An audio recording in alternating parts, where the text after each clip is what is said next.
আমাদের ঠাকুরগাঁ জেলার সম্মানিত সাংবাদিক এবং ইলেকট্রনিক ও প্রিন্ট মিডিয়ার যারা ভাই এবং বোনেরা আছেন, আপনাদের সবাইকে জাতীয় নাগরিক পার্টি এনসিপির পক্ষ থেকে সংগ্রামী শুভেচ্ছা। আমরা আজকে ঠাকুরগাঁ জেলা আহ্বায়ক কমিটির সাথে পরিচিতি সভা এবং সাংগঠনিক দিক নির্দেশনামূলক সভা করতে এসেছি। এখানে আমরা জেলা আহ্বায়ক কমিটির 101 সদস্য যারা রয়েছেন তাদের সাথে আমরা সামগ্রিক বিষয়ে কথা বলেছি। কারণ ফেব্রুয়ারির প্রথমার্ধে যদি নির্বাচন হয় তাহলে আমরা মনে করি এই ডিসেম্বর মাসের মধ্যেই ঠাকুরগাঁ জেলার প্রত্যেকটি উপজেলা, থানা এবং ইউনিয়ন পর্যায় পর্যন্ত আমাদের আহ্বায়ক কমিটি করতে হবে এবং তাদেরকে স্পষ্ট দিক নির্দেশনা দেওয়া হয়েছে। আমরা জানুয়ারির 15 তারিখের মধ্যে ঠাকুরগাঁ জেলার প্রত্যেকটি ওয়ার্ডে আমরা আহ্বায়ক কমিটি চাই। কারণ আগামী নির্বাচনে আমাদের যে প্রত্যাশিত ভালো ফলাফল সেটা যদি আমরা করতে চাই তাহলে আমাদের সাংগঠনিক ভিত্তি শক্তিশালী হতে হবে। প্রত্যেকটি ভোট সেন্টারে স্বচ্ছ এবং সুষ্ঠু একটি ভোট অনুষ্ঠিত হওয়ার জন্য যেই ধরনের নেতা কর্মীদের অংশগ্রহণ প্রয়োজন সেই করতে হবে। আমরা মনে করি আগামীর বাংলাদেশের যে নির্বাচনটি হতে যাচ্ছে সেই নির্বাচনে দুইটি রাজনৈতিক দলের প্রতিযোগিতার যে সরল সমীকরণ, এই সরল সমীকরণ এবার আর থাকবে না। বরং এমনটি হওয়ার সম্ভাবনাই বেশি যে তৃতীয় শক্তিশালী রাজনৈতিক দলই নির্ধারণ করবে যে প্রথম দুইটি দলের মধ্যে কোন দল সরকারি দল হিসেবে আগামীর সংসদে প্রতিনিধিত্ব করবে। পাশাপাশি আমরা এটাও মনে করি যে এনসিপি তাদের জায়গা থেকে যখন দেখছে যে মধ্যম পন্থার একটি শক্তিশালী রাজনৈতিক দলের বাংলাদেশের শূন্যতা তৈরি হয়েছে, সেই জায়গায় কিন্তু বাংলাদেশের সংস্কারের পক্ষে যারা আছেন সেই ধরনের মধ্যম পন্থার, বাংলাদেশ পন্থার রাজনৈতিক দলগুলোকে নিয়ে আমরা একটি গণতান্ত্রিক সংস্কার জোট গঠন করেছি, যেখানে আমার বাংলাদেশ পার্টি এবং রাষ্ট্র সংস্কার আন্দোলন এই তিনটি রাজনৈতিক দল তারা ইতিমধ্যেই জোট গঠন করেছে এবং আমরা আশা করছি আজকে কালকের মধ্যে আরো একাধিক রাজনৈতিক দল আমরা এই গণতান্ত্রিক সংস্কার জোটে দেখতে পাবো। এবং আমরা এটাও প্রত্যাশা করছি যে এই গণতান্ত্রিক সংস্কার জোটে যারা আসবেন আমরা সকলে মিলে একটি মার্কা নিয়ে আগামীর সংসদ নির্বাচনে জনগণের প্রত্যাশিত যে নির্বাচন সেই নির্বাচনটি করব এবং জনগণের প্রতিনিধি হিসেবে আমরা আগামীর সংসদে যাব। আমরা মনে করছি যে বাংলাদেশের জনগণ এবার আর গতানুগতিক কোনো দল, মার্কা বা ব্যক্তির উপরে তাদের যে সমর্থন সেটা আর থাকবে না। আমরা দেখছি মাঠের পরিস্থিতি এখন পাল্টে গিয়েছে।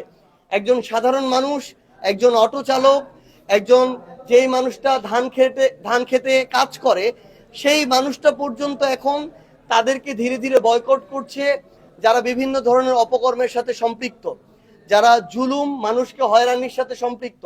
বরং যারা মানুষের সাথে, মানুষের কাছে যাচ্ছে, কথা বলছে, সেবা দেওয়ার চেষ্টা করছে, এই মানুষদের প্রতি মানুষের আগ্রহ কিন্তু বাড়ছে। তো সেই জায়গা থেকে আমরা মনে করি যে এনসিপি একটা মধ্যমপন্থী রাজনৈতিক দল হিসেবে সেই জায়গাটা নিতে চায়। পাশাপাশি আমরা এটাও মনে করি যে আগামীর বাংলাদেশে কেউ যদি কোনো একটা নির্দিষ্ট ধর্মভিত্তিক রাজনৈতিক দল, যে কেউ যদি তাদের জায়গা থেকে তাদের যে আদর্শ সেটা সকল সাধারণ মানুষের উপরে চাপিয়ে দেওয়ার চেষ্টা করে, তখন কিন্তু মানুষ এটা থেকেও বিমুখ হবে। আমরা আহ্বান করব, আপনি যে রাজনৈতিক দলই হন না কেন, আপনার যেই আদর্শই হোক না কেন, অন্য অনেক রাজনৈতিক দল আছে। কোনো একটা রাজনৈতিক দল যদি ধর্মভিত্তিক হয়, আরেকটা রাজনৈতিক দল তো মধ্যম পন্থার, তারও সমর্থক আছে। কোনো এমন অনেক মানুষ রয়েছে যারা সনাতন ধর্মাবলম্বী, অন্যান্য অনেক ধর্মাবলম্বী। তো কোনো একটা রাজনৈতিক দল যদি তার আদর্শ, তার রীতিনীতি, কালচার বাকি সবার উপরে চাপিয়ে দেওয়ার চেষ্টা করে, এটা বরং হিতে বিপরীত হবে এবং মানুষ সেখান থেকেও মুখ ফিরিয়ে নিবে। তো সেই জায়গা থেকে আমরা প্রত্যাশা করছি যে আগামীর বাংলাদেশে সংস্কারের পক্ষে, বাংলাদেশের পক্ষে, যে কোনো পরাশক্তির আধিপত্যবাদের বিপক্ষে আমরা একটা নতুন রাজনীতি দাঁড় করাবো, যেটা আমাদের নিজেদের বাংলাদেশের মানুষ হিসেবে, নাগরিক হিসেবে, বাংলাদেশী হিসেবে আত্মমর্যাদার সাথে একটা শক্তিশালী পরিচয় বহন করার জন্য কাজ করবে এবং এনসিপি সেই জায়গায় কাজ করছে। আমরা আমাদের জায়গা থেকে আশা করছি আগামী নির্বাচনে জনগণের প্রতিনিধি হিসেবে এনসিপি সংসদে প্রতিনিধিত্ব করবে।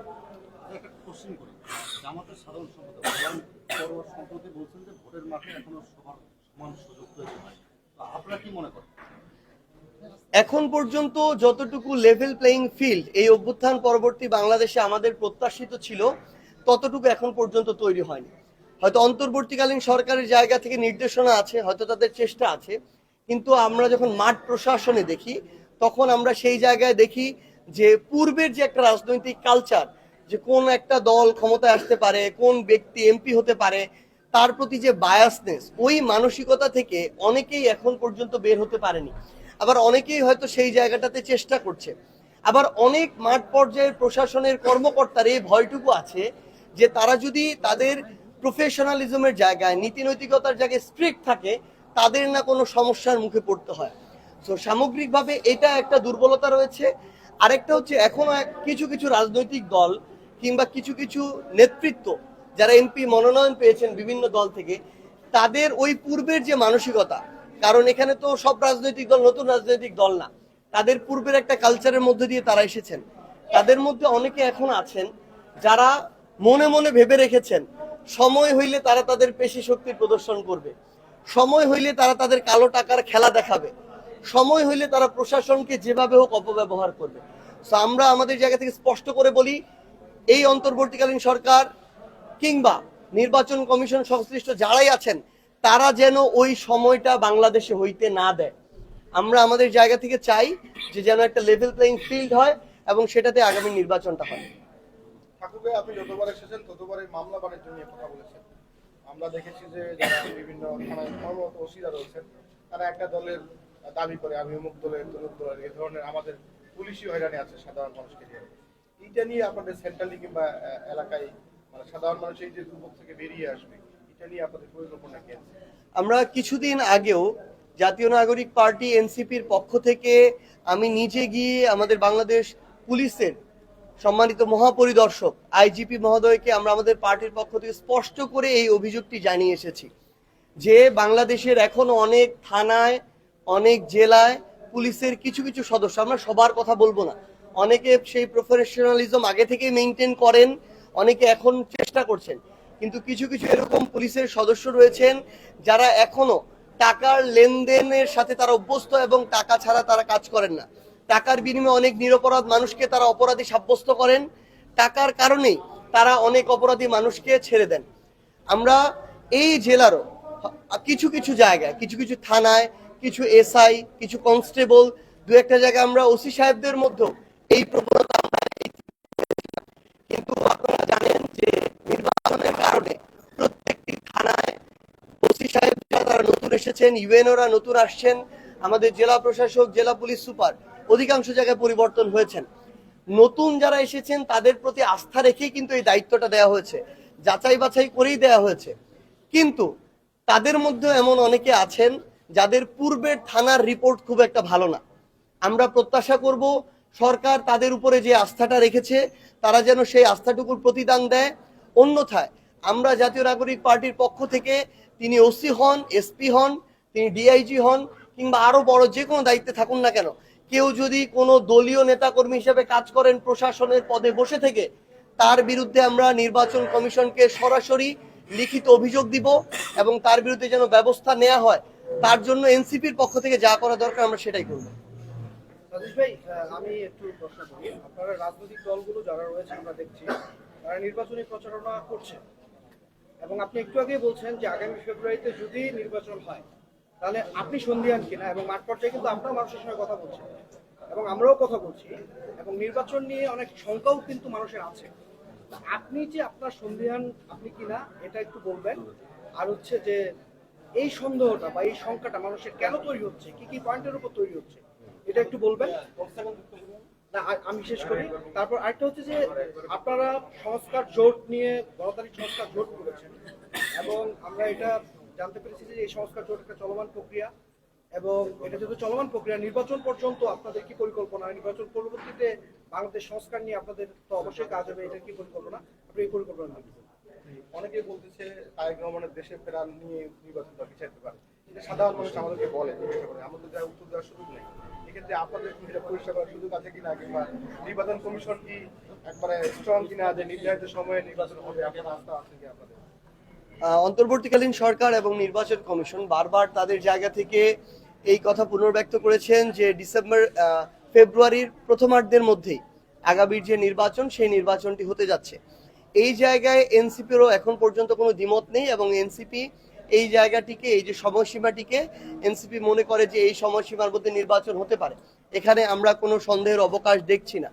আমরা মনে করি নির্বাচনটা যদি এই সময়ে হয় এটা সামগ্রিকভাবে সবার জন্যই একটা ভালো হবে, কারণ এই কেন্দ্রিক একটা প্রস্তুতি চলছে এবং কোনো ব্যক্তি, দল, গোষ্ঠীর জন্য এই নির্বাচন পেছানো কিংবা আগানো আমরা মনে করি না যে ওই অবস্থাটি রয়েছে যে সেটা হবে। কারণ আমরা অবশ্যই বিশ্বাস করি অন্তর্বর্তীকালীন সরকার যে কোনো ব্যক্তি, গোষ্ঠী কিংবা দলের চেয়ে একটা দেশের স্থিতিশীলতা, দেশের পরবর্তী গণতান্ত্রিক যে প্রক্রিয়া সেটিকে অধিক মূল্যায়ন করবে।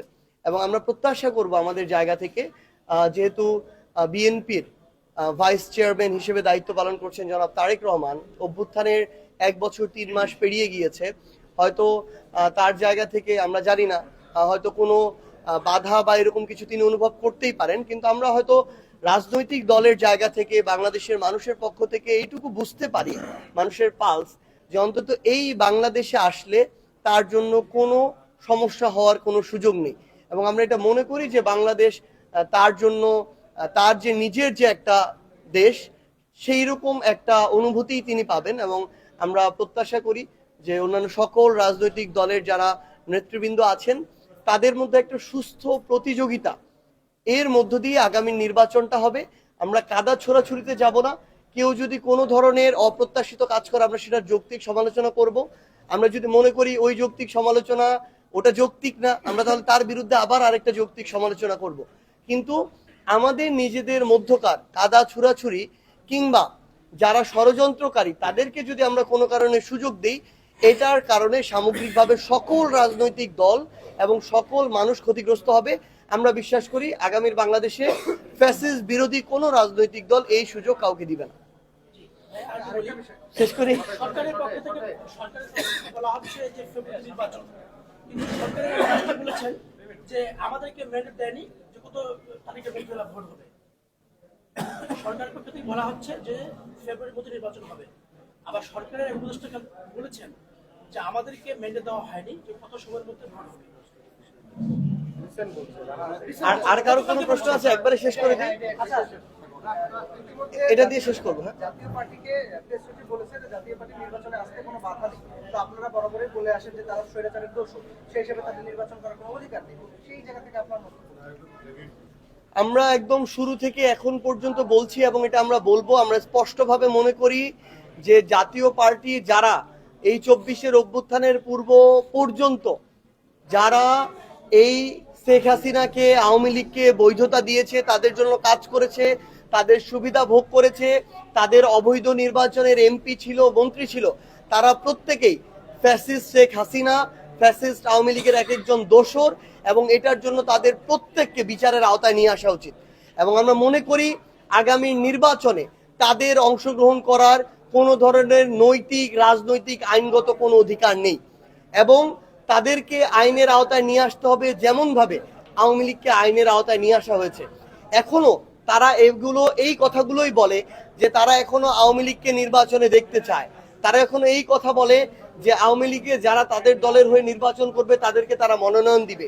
এই কথাতে স্পষ্ট এখনো বোঝা যায় যে যেই জাতীয় পার্টি নির্বাচনের আগে ভারতে গিয়ে একটা দাসের মতো আচরণ করত এবং তাদের পরামর্শ নিয়ে এসে তারা নির্বাচনের 6 মাস 1 বছর আগে আওয়ামী বিরোধিতার নাটক করত এবং নির্বাচনের 1-2 মাস আগে জিএম কাদেরের মতো লোকেরা ভারতে যেত, গিয়ে একটা দাসের মতো পরামর্শ নিয়ে এসে আবার আওয়ামী লীগের যে আঁচল, সেই আঁচলের তলে লুকাতো, সেই সুযোগ সুবিধা নিত, সেই সরকারি এমপি হতো, মন্ত্রী হতো, গাড়িতে মন্ত্রীর ফ্ল্যাগ উড়াতো, এরপরে বিভিন্ন জায়গায় প্লট নিত, এমপি মন্ত্রীদের বাসা নিত। এই সকল সুযোগ সুবিধা নিয়ে যারা এতদিন আওয়ামী লীগকে লালন পালন করা, সুযোগ সুবিধা দেওয়া, সামগ্রিক কাজগুলো করেছে, আমরা মনে করি আওয়ামী লীগ যা তারাও তা। সো তাদের অবশ্যই বিচারের আওতায় নিয়ে আসা উচিত এবং নির্বাচন কমিশন এই জায়গায় জুলাই অভ্যুত্থানের আকাঙ্ক্ষার সাথে স্পষ্ট প্রতারণা করছে, তাদেরকে নির্বাচনের সুযোগ দেওয়ার অংশগ্রহণ করার সুযোগটি দিয়ে। এবং আমরা আমাদের জায়গা থেকে স্পষ্ট করে জানাতে চাই এটা এনসিপি কোনোভাবেই তাদের জায়গা থেকে সমর্থন করবে না। এবং আপনার এই সর্বশেষ কথাটা যদি বলি, একজন ব্যক্তির কথাকে আমরা একটা প্রতিষ্ঠানের সিদ্ধান্ত মনে করি না। যেহেতু অন্তর্বর্তীকালীন সরকার এবং নির্বাচন কমিশন এখন পর্যন্ত বলছেন, এবং আমরাও আশাবাদী ফেব্রুয়ারি প্রথমার্ধের মধ্যেই, রমজানের পূর্বেই আগামী সংসদ নির্বাচন হবে। আমরা বিশ্বাস করি সামগ্রিক কিছু যদি ঠিক থাকে, তাহলে ফেব্রুয়ারি প্রথমার্ধের মধ্যেই বাংলাদেশে আমরা একটা সুষ্ঠু নির্বাচন পেতে যাচ্ছি। সবাইকে অনেক ধন্যবাদ। আসসালামু আলাইকুম। আপনাদের কমিটিটা একটু পরিচয় করে